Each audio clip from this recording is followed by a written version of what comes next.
Video's rolling. 40 seconds to This your is the only part I get nervous during. Waiting. Yeah, waiting and then having to look into the camera. What am I gonna say? What am I gonna say? You always get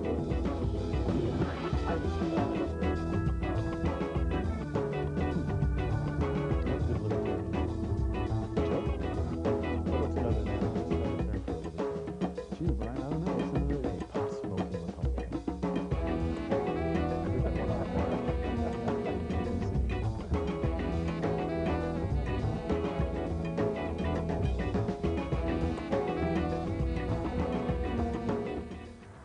Good evening. This is Green Watch, your locally produced progressive TV show, and I'm your host, Brian Harrison.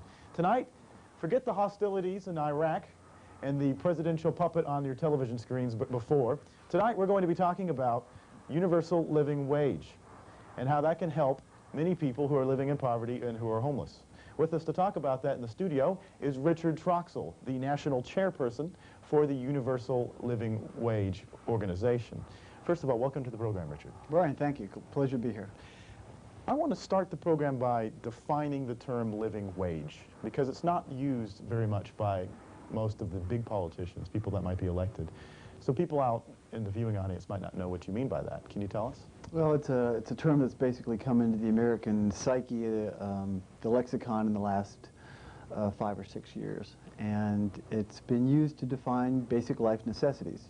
It's not a new concept. Actually, when the federal government was directed by unions in the end of the 30s following the Depression, the idea was coming up with a federal minimum wage, and it was the idea of a quarter would be enough to pay for your basic life necessities, food, clothing, shelter. And public transportation. Today, of course, we think in terms of health care. But that's principally what it is. The amazing thing about it is that we have in this country the phenomena where the amount that we're paid at these jobs of standards set by the federal government of $7.25. has now divided and pulled away from an amount to access these basic necessities. Principally, the housing has been the monumental thing. And so what you have seen in this country over the last 10 to 15 years is this urgency to get relief because the federal government can't figure out how to fix the federal minimum wage. It's been a huge political football. And historically what happens is the federal government reaches out and Congress debates a figure and then finally comes up with something that's plucked out of the air and settles for 35 cents or a quarter or whatever. Or a dime. Yes, we've had that. A dime last time. We've had that. So Congress grapples with that every so many years and then whatever's politically acceptable. The problem is over the last 10 to 15 years in this country, we've had differences, we've had spiraling, I call them pockets of inflation. So in some cities where you have the congregation of people, you have housing costs that have skyrocketed, whereas the wages to our minimum workers has not increased at all. And the need in the cities has increased while the need in the suburbs hasn't increased. So where you find, and sometimes you hear talk of maybe just finding one set figure, like say $10 an hour. Well, we'll just raise it across the board $10 an hour. The problem with that is the very city in which that would be passed, Washington, D.C., that would not be enough to get a minimum wage worker into an efficiency apartment. At the same time, that $10 an hour would just ruin small businesses in Harlingen, Texas. I mean, why would they need to pay somebody that? So what we have done is to devise a single national formula that relates to the cost of housing. And it ensures that anyone who works 40 hours, a 40-hour week, having worked that and saved that money, would then be able to access basic rental housing throughout the United States, wherever that work is done. So this is kind of a complex idea. Let's try to unpack it. First, the old minimum wage was based on not spending more than a quarter or a third of your income on food. Well, the old wage was, the federal poverty guideline does relate to food. As a matter of fact, when that was established in, I believe it was 1963, it was under the Johnson administration. And there was a war on poverty. And it was because we recognized that we didn't want people hungry in our country. However, if you look at statistics, and if we could just do that for a second, in 1963, when they figured out this formula for the federal poverty guideline, they took a basket, and they filled the basket with meat and bread and potatoes, and said those are the staples that we need in order to eat and to be okay. The problem was, at that time, food made up 23% of a family's monthly budget, while housing made up 29%. Today, food only makes up 16%, and housing makes up 50 to 60%. So it's always been housing. It always should have been housing. Yes. But coincidentally, back when the federal minimum wage was designed and at a quarter, and then as we moved out of the 30s and the 40s and 50s, when we hit the 1990s, that's when we saw the separation between what the federal minimum wage had climbed to and the cost of housing. And now the difference is so huge, no single number can meet across the board, help one without damaging the other. And the other is small businesses. Right. And we believe we're in this symbiotic relationship with small business, and that we're looking for a mutual solution where everybody's okay. Otherwise, we're going to create bigger problems. Right. So the living wage is based on not spending more than a third of your monthly income on housing. Yes. And it varies from locality to locality. Yes. So it's not a big national number. Yeah, the formula is three-pronged. That you should spend no more than 30% of your income on housing, and that's a government guideline. We don't pull that out of the air. That's HUD, the United States Department of Housing and Urban Development, figured that out for its Section 8 programs, and that's its housing programs. The second is that spend no more than 30% of your income on housing, and the second is a 40-hour week. And we're saying that if somebody works a 40-hour week, then the amount that they earn ought to be enough to get them in housing. So that's your second figure. It's 40. Okay. The third is something called HUD fair market rents. Now, HUD, Department of Housing and Urban Development, says that it has a rental subsidy program, and it subsidizes apartment owners the difference between what it costs to rent and what the fair market is, the current market is. And then the government picks up that difference with a HUD voucher. Well, that's its program, but the good thing that we can glean from that is HUD goes around the whole country every year and figures out, well, what do you think you could rent an efficiency apartment for in Houston? And it figures it out. Well, what do you think you could rent one for in Austin, Texas? How about in Anderson, Oklahoma? The same thing. So it already has this whole mechanism based on its whole formula to figure out what somebody could expect to rent for reasonably throughout the entire country. So we take those three things, no more than 30% of your income in housing, 40-hour week, and the HUD fair market rent, and we make a formula. And based on that formula, we say that if you earn X amount of dollars, that will be enough to get you into an efficiency apartment in whatever city we're talking about at the time. So let's try to attach some numbers to Okay. this, because that's always the question that Right. people ask me whenever I bring up the universal living wage. Of course, you have to remember that it varies locally. Here in Houston, how much would the living wage be? Well, in Houston, HUD says that you could probably get into an efficiency apartment for about $487 a month. That you could probably find those in a reasonable quantity in that level. And by the formula, you would need to pay a worker $9.37 an hour to get into and keep that apartment. And the key here is to be able to keep the apartment. A lot of people, anybody can get into an apartment. Yeah. The object is when there is a problem, when there's another financial problem, do you have enough to sustain it? Or do you lose your first month's rent, your last month's rent, and your deposit? I mean, does all that money go by the wayside? And that's what we want to stop. We want to stop. Currently, there are 10.1 million minimum wage workers in this country. That is a tremendous portion of our workforce. That is at the bottom. That is the base of the pyramid. That's a lot of people. And right now, according to the last 2 U.S. Conference of Mayors reports, you cannot get into and sustain basic rental housing in this country at $7.25 wage.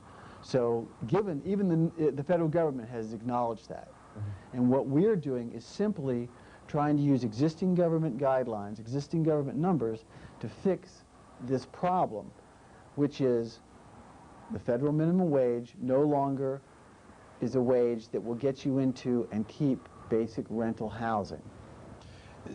So it's just using what the government has already put together and sort of making those kinds of, what is a type of welfare, sort of making it obsolete because it's not needed. You're getting enough money through your wage to keep your house, or to keep your housing. You make an interesting point, Brian, because the way it is now, I was a founding member of one of these local living wage campaigns, and there's like 80 in this country.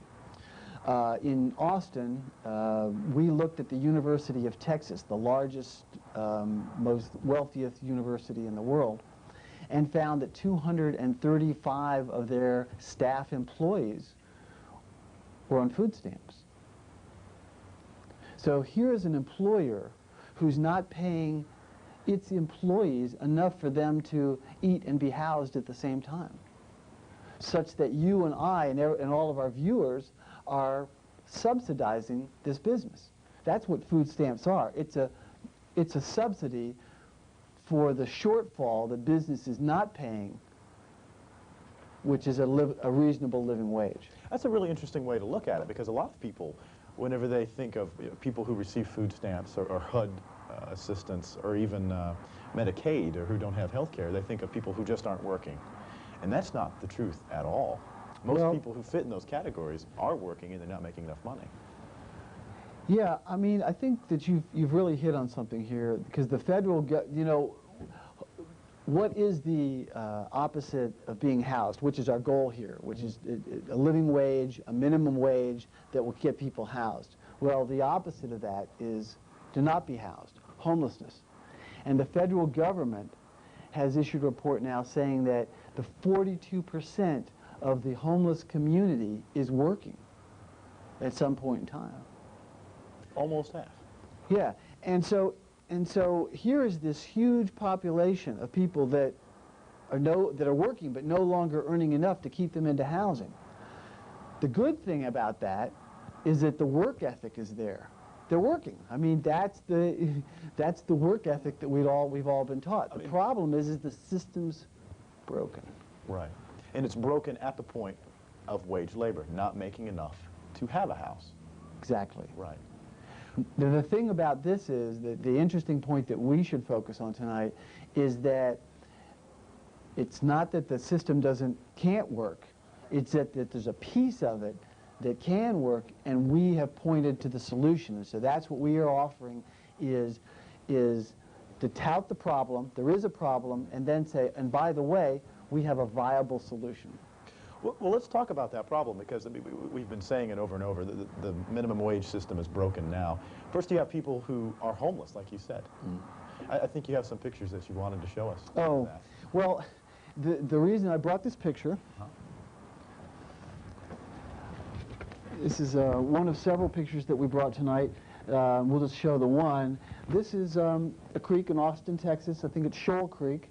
And down here you have personal belongings, gear, etc., of people that are now living beside the creeks all across Austin, all around Houston, all over this country.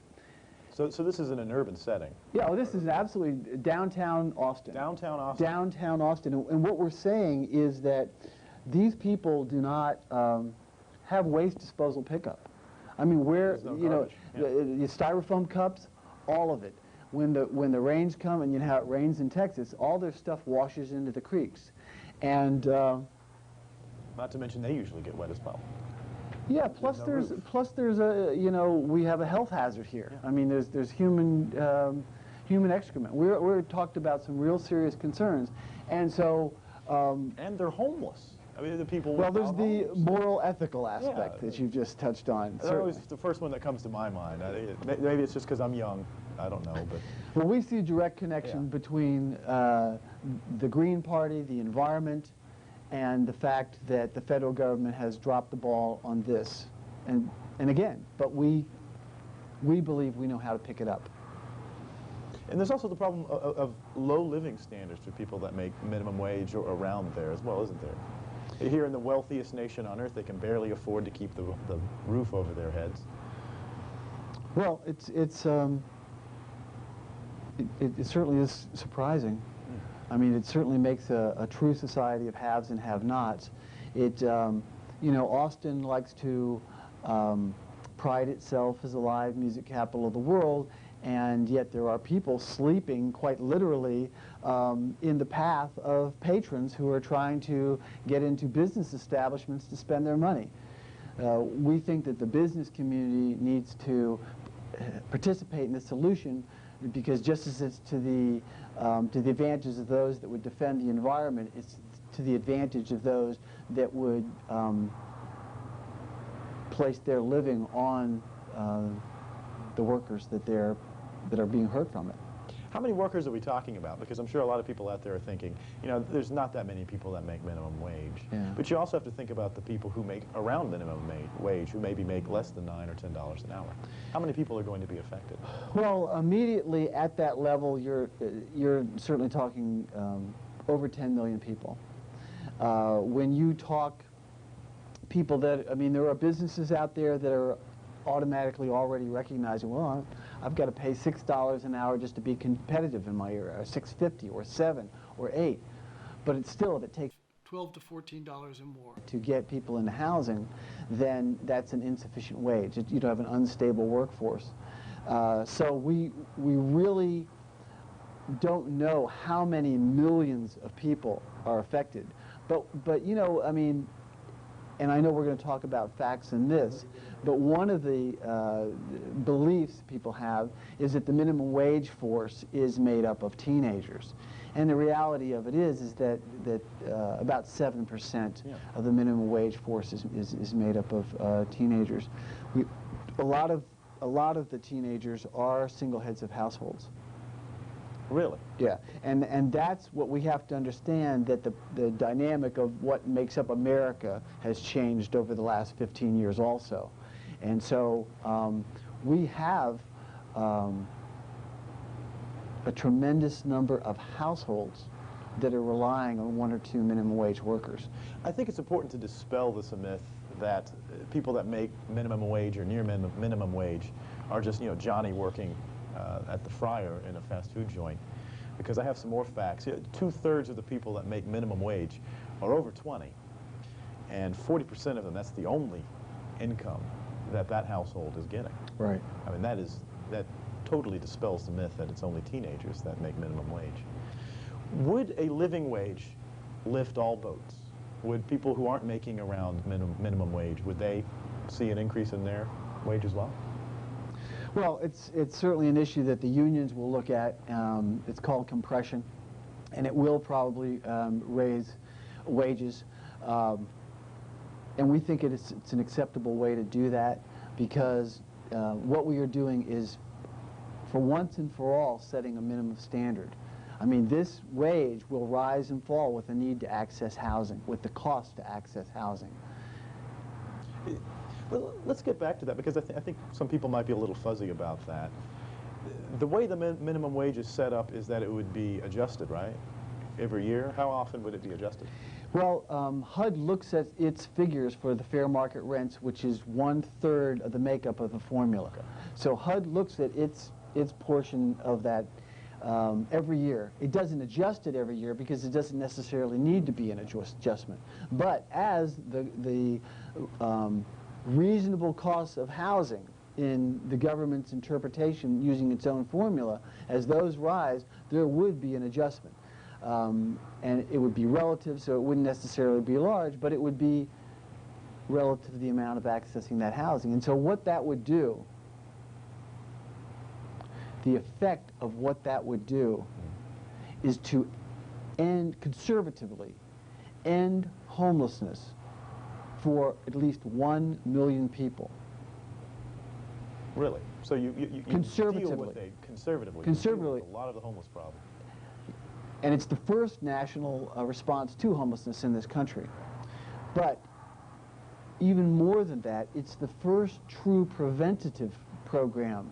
Because what's happening was you have all these minimum wage workers working at $5, $6, $7 an hour, and they're on the verge of falling into homelessness. So this will stabilize their economy, and to the business advantage, it will make them ready, willing, able, and morally moralized. They'll be happier workers, and that's a very important thing. But they'll be stabilized so that you have better work productivity, and you'll have less downtime and costs of rehiring and retraining. That is the big turnover. The big cost is in the turnover. And that's what will help small businesses. And even large businesses that hire large numbers of minimum wage workers. So we're talking about a big improvement in a lot of people's lives. Not just the workers and the homeless folk who get enough money through their wage to live a decent life, but you're also helping out business people who have a more stable, a better equipped, a more ready workforce. Yes, and I know we're going to talk about supporters and endorsers of this, but this is worth segueing to on just this one point, that we view this as the first true economic stimulus package that has been put on the table. Now let me explain that. We are going to put, when this is passed, put into law, we're going to put the difference between $7.25 per hour. and whatever the living wage is for people in whatever city we're talking about. So we're going to put the difference between a minimum wage worker of $7.25 per hour. or whatever's being paid at the moment. If the business is paying $7 an hour, we're going to pay the difference between that and the living wage for this area. We're going to do the same thing in Orlando, Florida. We're going to do the same thing in New York. When we do that, we are going to put billions of dollars on the table for one singular purpose: create housing. Currently, housing is being built in this country at like the $200,000 level, principally. The reason is because there's no money at the lower levels. All of a sudden, for the first time, there is going to be not only need for affordable housing in this country, which you've heard so much about, but also the ability to afford that affordable housing. That's what our saying is: make affordable housing affordable. So that means that the local construction industry around this country will be able to respond to the dollars on the table. They will be able to build the housing that the people need. And you have workers who will be building those apartment complexes who are making a living wage. Exactly. It's wonderful. Well, we have a phone call because we are talking about some pretty provocative stuff. I encourage you to call in with your questions or your comments. We have one right now.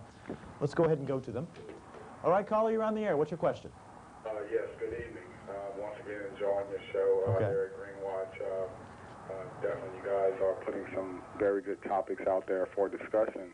Thank you, I had a question to your guest about one of the other three components, or rather two components of the minimum wage, which is the 40-hour work week that you mentioned.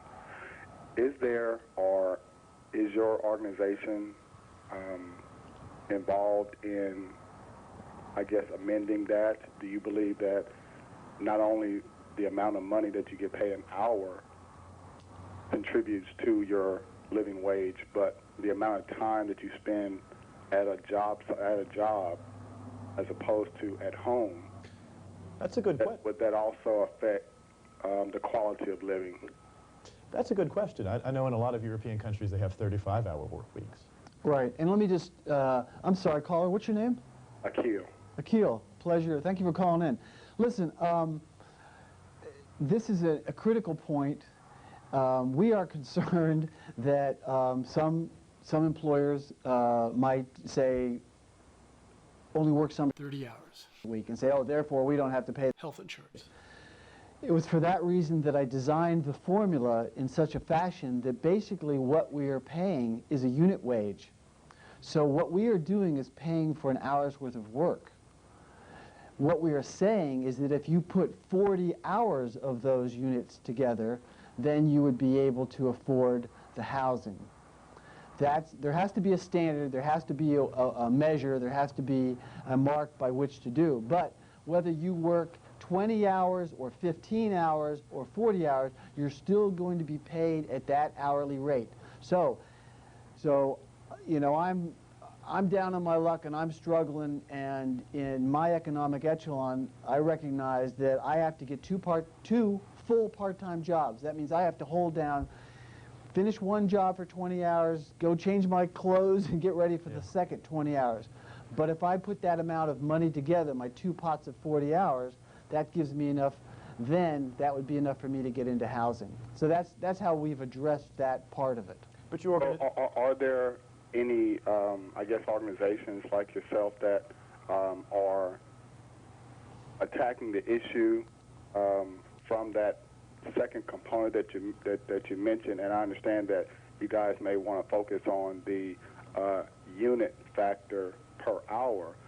However, if the work hours were lessened, then number one, it would encourage people to spend less money because they don't have the expense of going to work.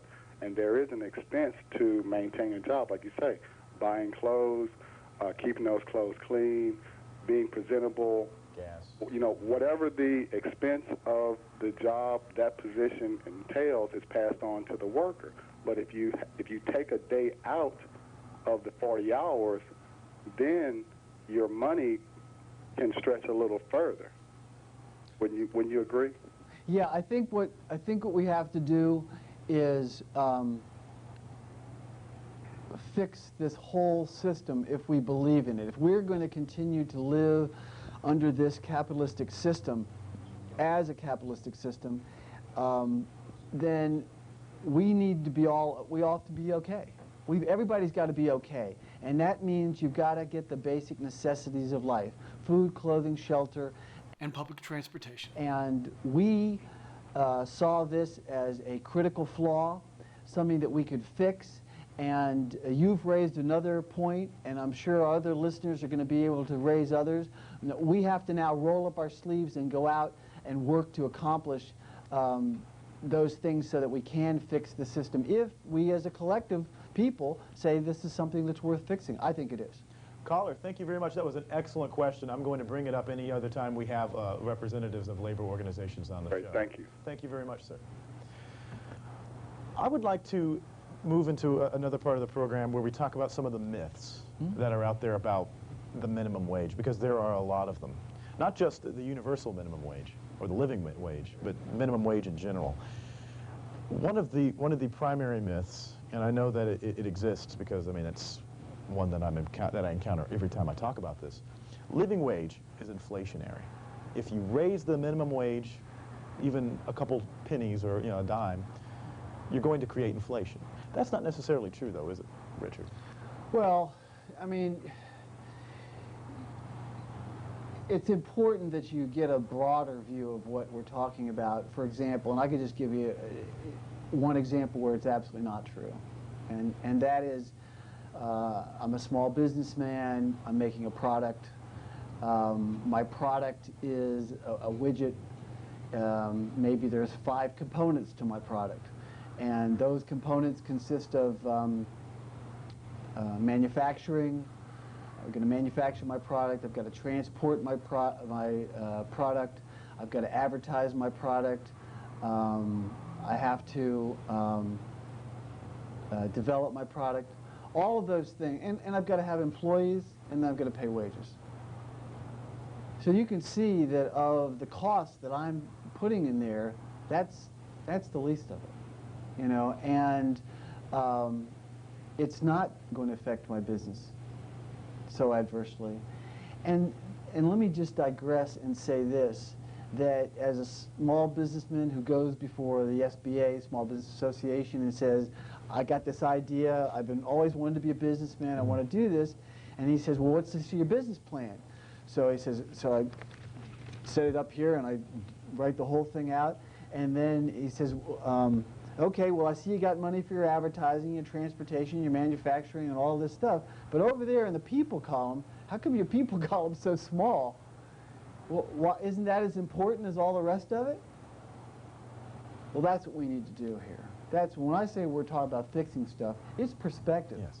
We have to say that people before things, people are just as important as anything else that we do. And if we are going to have good, solid businesses and good, solid business practices, we have to realize that the people component is just as important a component, an aspect of that business as any other product. You wouldn't put 80% of the money needed into manufacturing as is required, would you?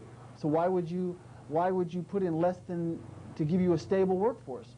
That's not good business. Yeah. And that's what we're trying to promote. The other thing too is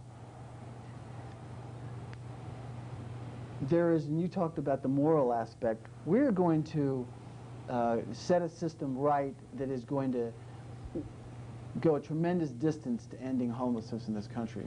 If somebody's willing and prepared and able to work full time, then isn't that a society, isn't that a goal worth achieving for our society? Right.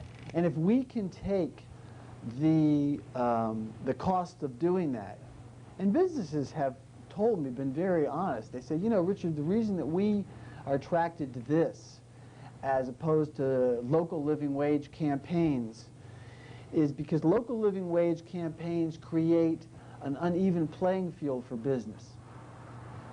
It cuts a geographic circle around that area, and so any big business could step across the line, close this shop and open it over here. Well, mom and pop businesses that make up the backbone of America can't do that. So it's an uneven playing field for them. So they don't want that. But what ours does is the universal living wage sets an even playing field. So no matter where you moved your business around the United States, it would be relative to the local cost of doing business, relative to the local cost of living, based on the greatest, most significant thing in every family budget, cost of housing. So then we have the business who have turned to us and said, Richard, I'm going to be honest with you. I'm just going to pass this through to the consumer. Okay. Well, if the whole country passes this through, then that becomes the true cost of doing business in this country. That becomes the true cost of what items are. And once we hit that stable point, then beyond that, we can talk about almost zero inflation. I always find it interesting whenever people make that charge. They never talk about banks and how banks lend so much more money and create so much more money than raising the minimum wage would make. I mean, banks are what truly creates inflation, not raising the minimum wage. I find that so strange that people don't bring that up. We have another telephone call. Let's go ahead and go to them. All right, caller, you're on the air. What's your question? Yes, thank you very much. I was calling to ask, a wage is the price for labor as such, and as a price, and all that prices are reflections of an underlying economic reality. They reflect demand and the supply of labor at a particular point in time. And if you raise that price, in a way, this is artificial and it's ignoring the existent reality of the the supply and demand of labor. So will you not thereby restrict the actual demand for labor by raising the price, and thus contribute to a higher unemployment rate? And perhaps the focus should be on increasing employee productivity, which generates greater wealth and generates the capacity in the employee to generate greater wealth and generate more for the companies that they're employed by. But just the minimum wage alone won't, it's artificial. How can that mechanism produce more wealth if it's saying to companies, you have to hire a person at a rate which is higher than the actual supply of labor out in the market? The caller makes a good point. The caller is arguing for a free market of labor. Isn't introducing a living wage an unnatural constraint on the free market of labor? Yeah. That's another myth as well, isn't it? Yeah. Would you care to Well, explain that? it's a point. We've heard it made before. First off, productivity. It's always put on the back of the workers that, you know, that this will hurt productivity. First off, the living wage, this is what's going to create productivity. People are going to be more productive if they can get to work and not worry about the things that are putting them on the edge of eviction.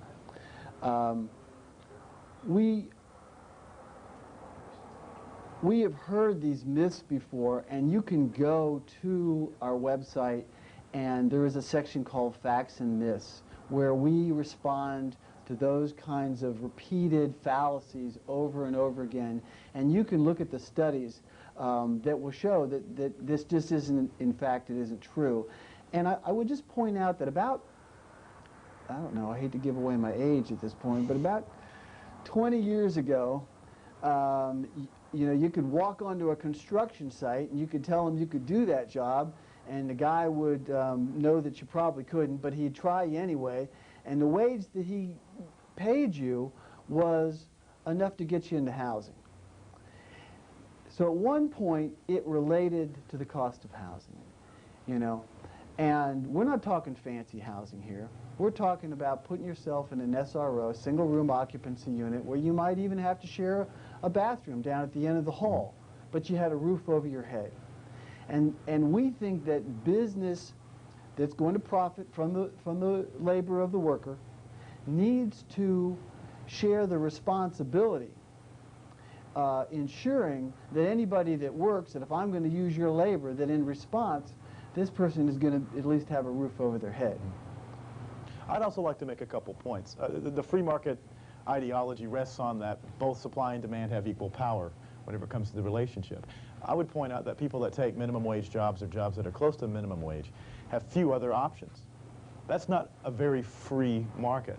They're very constrained in the kinds of jobs that they can go into, and thus the employer, the demand for the labor, has more leeway when it comes to setting the price. I would also like to remind people that believe in the free market ideology when it comes to labor of the 19th century, when the labor market was totally unconstrained and people were making totally below subsistence wages, and they were employing children, forcing children to work in mines. Yes, but nonetheless, you must remember that the the migration in the 19th century from rural to urban environments occurred because people were better off in urban environments than they were in rural, or else they would not have migrated. Despite the appalling conditions that existed, they were still attracting people, and people would not have gone from a rural to an urban environment if they were worse off. Okay, let me We just could argue, that's skip an past arguable that point, and yeah. make one point and just say this. I've heard this argument about free market, and business will step forward and it'll be good. And I point to the fact that this year, 3.1 million Americans are going to, minimum wage workers are going to experience homelessness.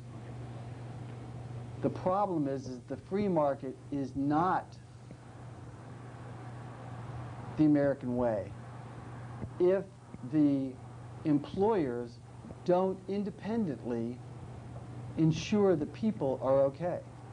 And clearly, they're not. So they need a little help from the federal government to set a minimum standard, a federal minimum wage. We're not creating anything new here. It already exists. What we're saying is rather than periodically Congress having a political fight and picking a figure out of the air, that wage amount once again relate directly to the need of accessing housing. Well, thank you very much. Thank you, sir. Your dissenting opinion is very welcome here on Green Watch. I would like to clear up a few more myths about the universal living wage. That it would prevent new businesses from coming into localities, and it would cause other businesses already there to leave. Well, you know, principally, you have to understand that minimum wage workers are support people. You know, they're not out there leading the way and establishing beachheads in Houston and Austin and Fort Worth. Companies come in, they grow, they expand, they hire more people to clean their windows, they hire more people to clean their urinals, they hire more, they use more people who are using the local dry cleaners, they hire more people than they use more restaurants. Times get bad, that business retracts, lays people off.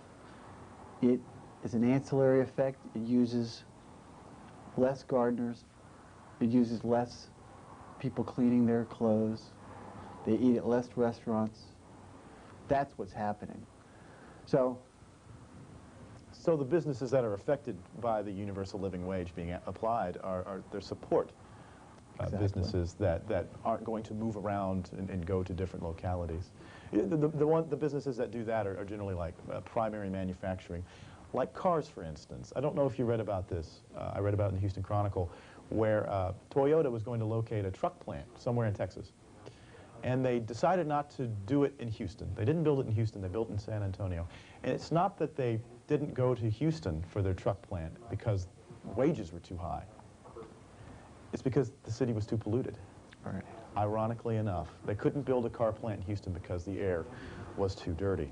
Yeah, no decisions to move or not Yeah. move a business is based on minimum wage, a number of workers, or the wage that they're being paid. It's just a myth, and it's one more myth, like the last caller called in, who don't want to pay people what they're worth for their labor, and it's time to put an end to that. Well, we're running a little short on time. I would like to get to talk about your organization, www.universallivingwage.org. What is it? When did it start? What are its goals? Well, it started a couple of years ago, and the goal is to fix the federal minimum wage using existing government guidelines and ensure that anybody who works 40 hours would be able to afford at least basic rental housing in whatever city, state, or rural area where that work is done. That's what we hope to accomplish. We use the internet as a way to reach out to people. It's an interactive website. We encourage people to go there, organizations to go there, to sign on. As they do that, we will communicate with them, send them the names of other individuals and groups in their area so they can coordinate with those folks and begin to show support for this, including letter writing campaigns. I've been asked in April to come back to Washington to conduct congressional hearings on living wages. Good deal. Yeah, we're going to talk about the universal living wage at that time and see what kind of support there is for that. We are, I sit on the board of the National Coalition for the Homeless in Washington. We are preparing to roll out a national campaign. In a few weeks. It's called Bring America Home. It is a multi-pronged a plan to end homelessness in this country that includes affordable health care, it includes affordable housing, and it includes income.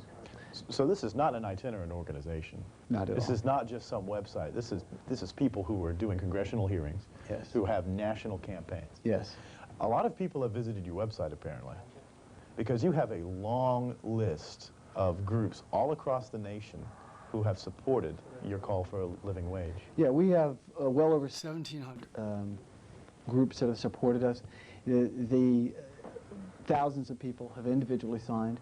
The groups that, you have to understand is to read the groups and just to understand, like in Kokomo, Indiana, where it says United Auto Workers, well, that's 30,000 people.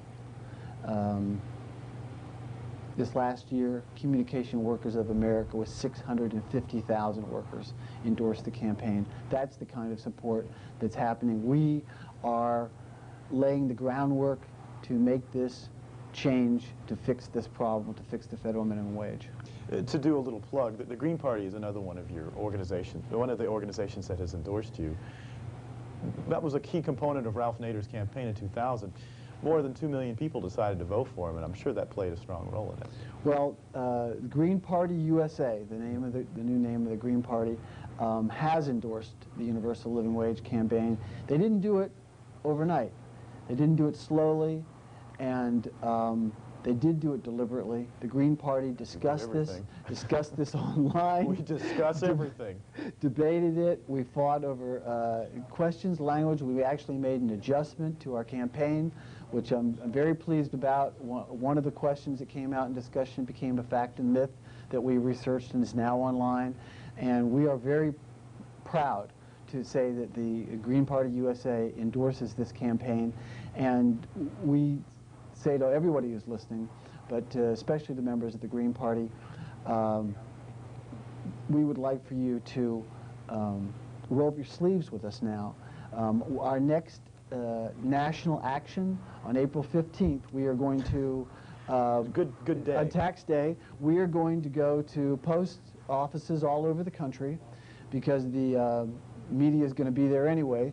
Yeah. We are going to hold up our signs, and we're going to say if we had a universal living wage, then we wouldn't be having to subsidize business with things like food stamps. So the taxes that we pay that create the money to pay subsidies for like food stamps could be drastically reduced. That's such an interesting way to look at food stamps and things like that as a subsidy to businesses like McDonald's or Walmart. It really is actually a business subsidy. Right. Because they're being afforded the opportunity to not pay their workers enough to live. Unfortunately, that's the reality of exactly what that is. It's been mischaracterized to suit someone else's purposes. Yeah. Previously, you talked about the March 15th rally, and you talked about February 15th demonstration against the war. I took my 12-year-old daughter, and we were at her first demonstration. Mine goes back to a few years before this, but this was our sign for that campaign. True Homeland Security. Because after whatever happens, this is really what it's about. It's about what are the economics of it. Is every man, woman, and child secure? This is really what it's about. What is it going to take people to do in order to get a universal living wage here in the United States? We're going to have to let our congressional leaders know that this is something that they want. We have endorsements on the website. You can download it. You can take it to your organization, to your church, to your synagogue, to your child's Girl Scouts class. Talk about it and get them to sign on. And then you can take it to City Council, and you can say what we did in Austin, Texas, and in Travis County, Texas. And we said, we want you to pass this. And they say, well, what does this have to do with us? And we say, wait a minute. Who's paying for all the homeless shelters in this city? Who's paying for all the police hours? Who's paying for all the creek cleanup? Taxpayers are. The city.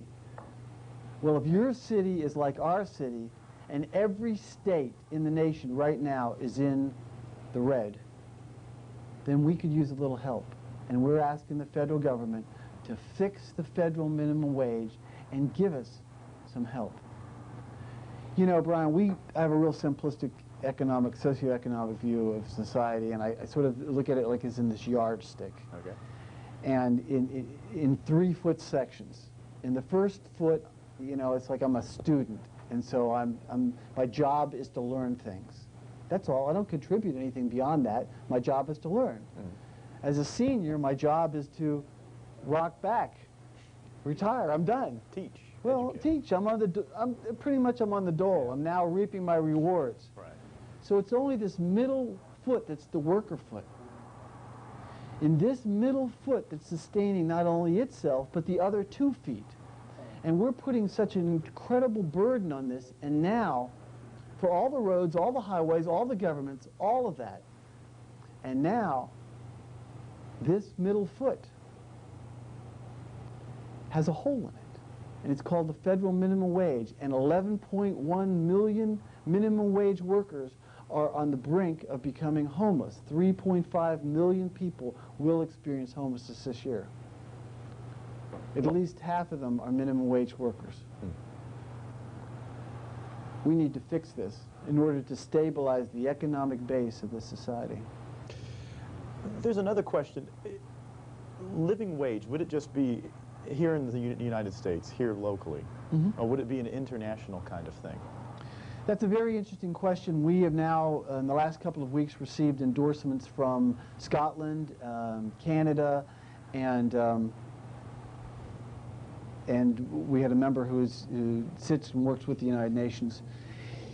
You know, there are something like 200 international corporations